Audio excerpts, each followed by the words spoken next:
Good morning and welcome. I'm Josephine Corcoran, Holistic Career Coach, and welcome to my Astrology for Business weekly little insight into the week ahead, looking at what's happening astrologically and how that informs the energy here on Earth, and exploring how you can engage those energies to support your business planning for the week ahead and to give you some insight into the way that others are feeling this week, so you can be more mindful and intuitive with the way that you interact with others to support you to achieve your goals for the week ahead.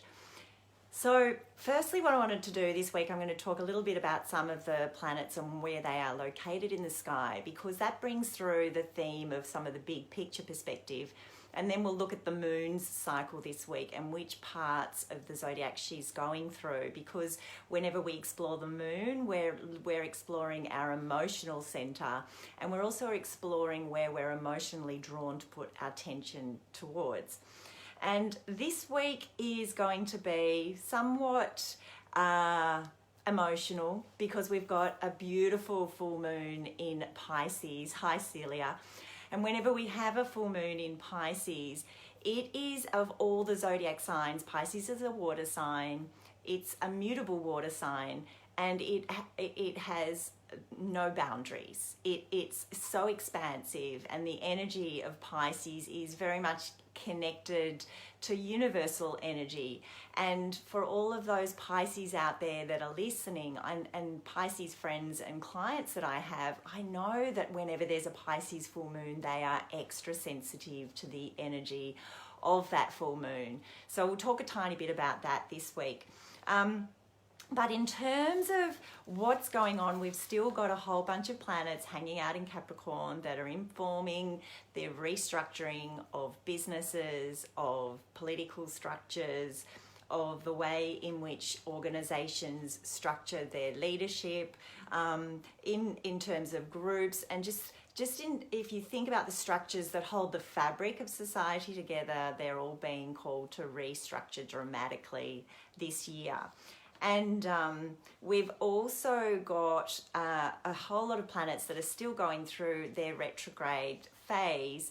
And so with the retrograde phase, that in general, we're all restructuring anyway, and we're reviewing our personal lives, our business lives. And it's a very strong, powerful period for looking at, okay, where am I at? And with everything that's going on, what is it that I have the opportunity to work with moving forward? And more importantly, when I sink into my heart, what is it that's calling me to work with moving forward versus the stories that we've been informed by the way that we've been raised and the way we've been educated and been taught to believe is right for us. This year is all about starting to move towards connecting with our heart and working intuitively to understand what are the aspects of ourselves that we really want to connect with and we really want to use professionally to be able to support and to serve people. And we have another powerful week for connecting us to that aspect of ourselves.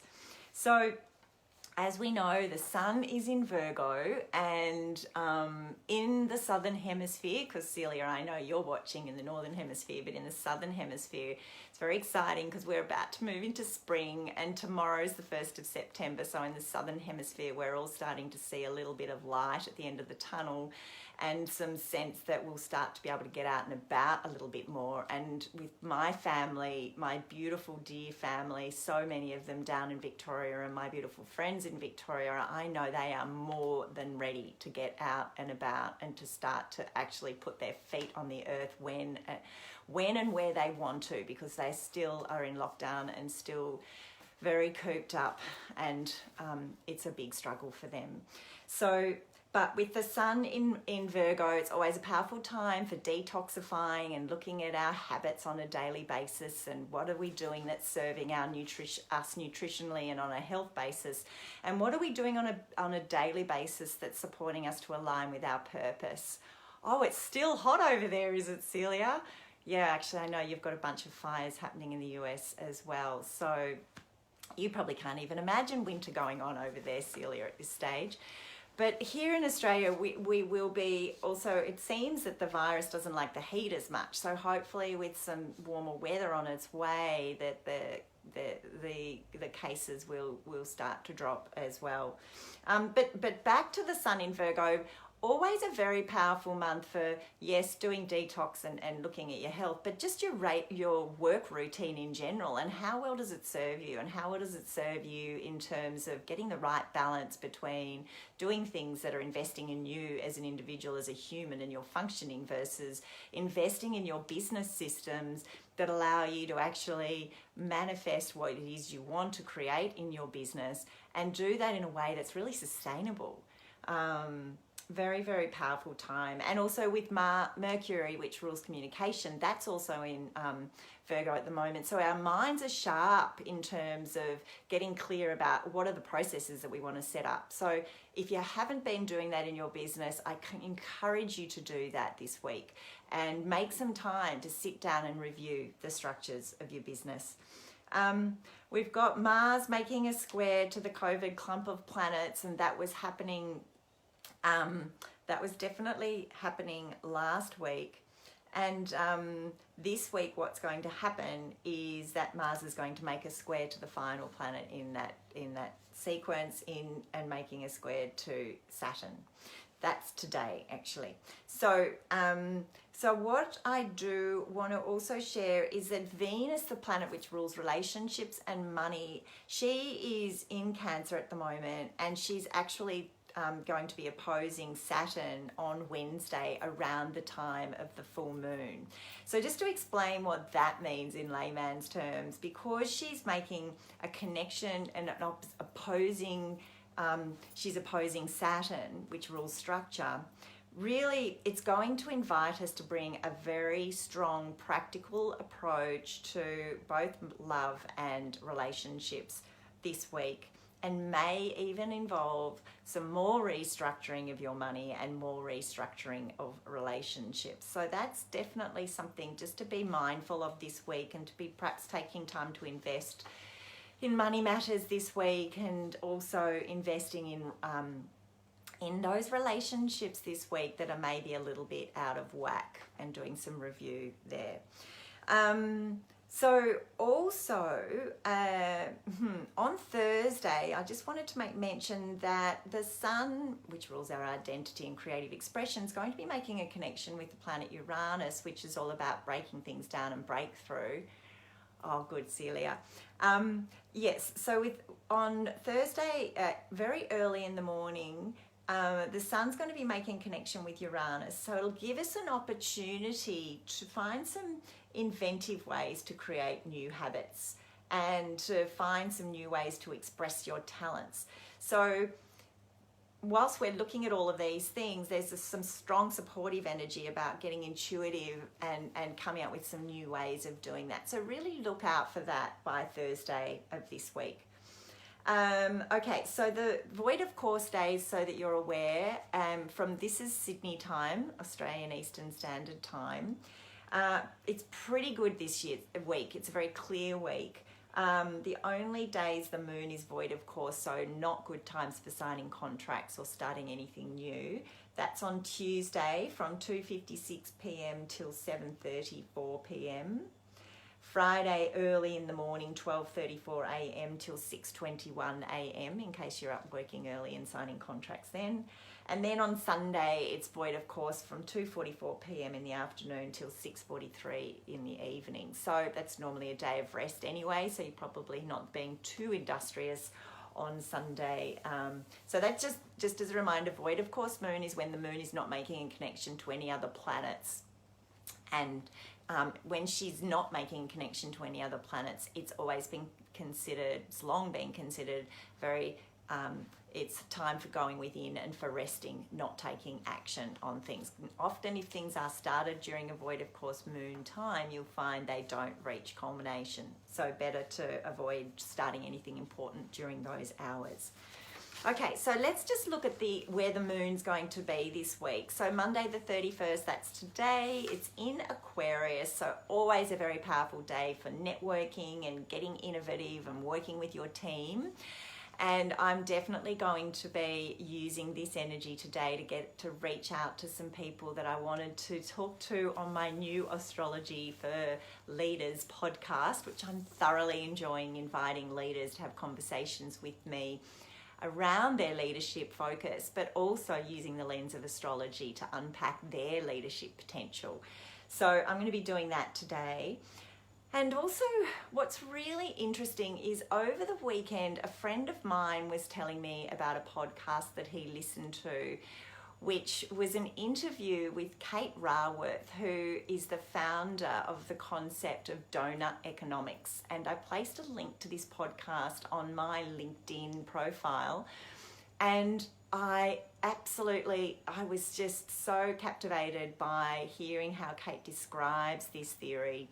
And it's all about sustainability. And it's, in my view, it's so in line with 2020 energy of how do we work and live and sustain the human race essentially on Earth in moving forward with inviting in a new economic theory that's not about growth, but that's about this sustainability and about this being able to live and for everybody to have something. And in the podcast, there's some great interviews with country leaders and people within countries that have embraced this theory and how they've set up economic precedences to invite economies that are sustainable. So I invite you to go and listen to that if you haven't. It's really inspiring. And to me, this is a huge connection with the restructuring that COVID is inviting and really taking it to the next level of our understanding of how we need to treat the planet and how we need to treat one another and how we need to set up business that's not just about economic growth year on year on year on year, because there are people that are missing out. It becomes more and more prohibitive for people to be able to even afford housing to live in.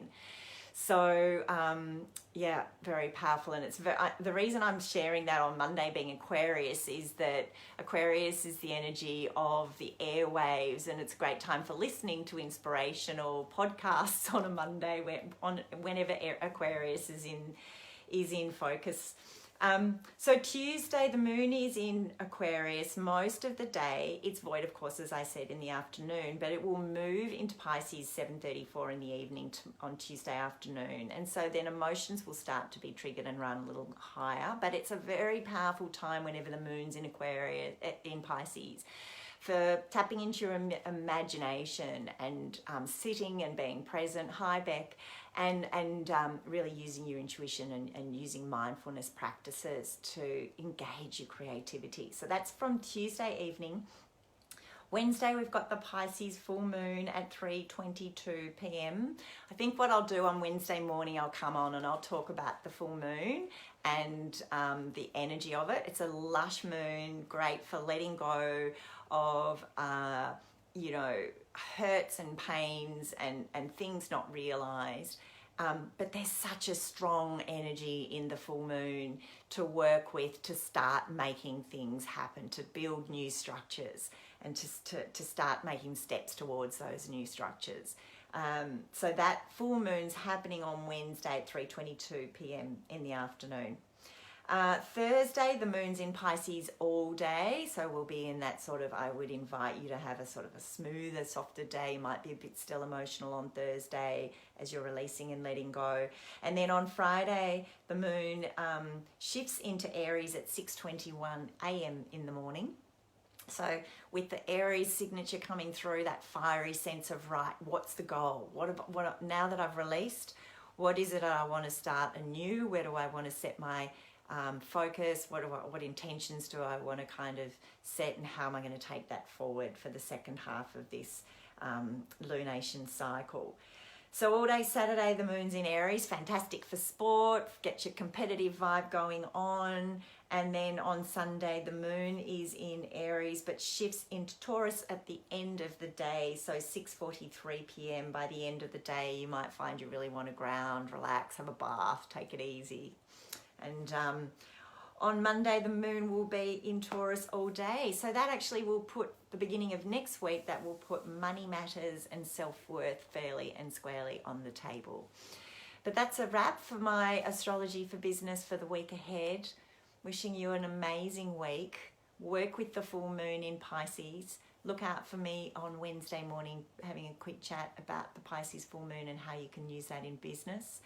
And as always, as I invite you to make sure you're really nourishing those gems within you and really nourishing that essence of who you are, because 2020 is the year to really connect in with your soul, to connect in with the essence of what it is that makes you unique and vibrant in the world, and to find a way to bring that to be in the world. So if you need some support on that, I'm always open to a conversation about how I can do that for you. But I encourage you to be connecting with like-minded business people, like-minded souls that can support you on your journey, and also challenge you to bring your vision of what it is you're here to do to life. Sending you all my love for an amazing week, and I'll be back again next week on Monday for the Astrology for Business. Take care. Bye.